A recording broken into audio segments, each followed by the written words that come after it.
Guys, তো তোমাদের যদি মনে থেকে থাকে আগামী শনিবার সকালে অথবা শুক্রবার সন্ধেবেলায় আমি একটা নিফটি অ্যানালিসিস ভিডিও বানিয়েছিলাম, যে এই জোনটাকে আমি মার্ক করেছিলাম যে এখানে যদি কোনো ব্রেকআউট ক্যান্ডেল দেয় তাহলে আমরা এটা রেজিস্ট্যান্স জোন হিসেবে আমাদের টার্গেট জোন ভাবতে পারি, first target. Yes or no? তারপর এখানে যদি কোনো ব্রেকআউট দেয় দেন আমরা এই জোনটায়, এই রেজিস্ট্যান্স জোনটায় অর্থাৎ 26,080 এই রেজিস্ট্যান্স জোনটায় আমরা একটা ট্রেন্ড লাইনে এই কী বলে টার্গেট, সেকেন্ড টার্গেট রাখতে পারি।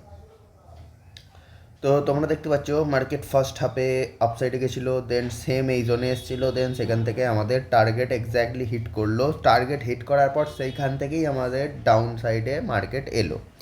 তো এটাকে বলে actually perfect analysis. Perfect analysis. তো তোমরা যখন আস্তে আস্তে এরকম অ্যানালিসিস করতে শিখে যাবে তখন আমি তোমাদের ট্রেডিং প্লাস ক্রিপ্টো ট্রেডিং শেখাবো। যতক্ষণ না তোমরা এরকম পারফেক্ট অ্যানালিসিস করা শিখছো ততক্ষণ তোমরা সুইং ট্রেড করো।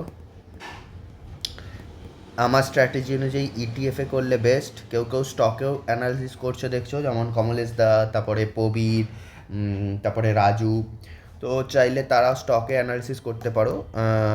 স্টকে mainly support and resistance draw করে আমার স্ট্র্যাটেজি ফলো করবে, কারণ আমার স্ট্র্যাটেজি স্টকে বেশিরভাগ টাইম কাজ করে না, ইটিএফে কাজ করে আমার স্ট্র্যাটেজি। স্টকে তোমরা সাপোর্ট রেজিস্ট্যান্স ড্র করা শিখে নাও, তারপরে তোমরা ভালো রকম সুইং ট্রেড নিতে পারবে।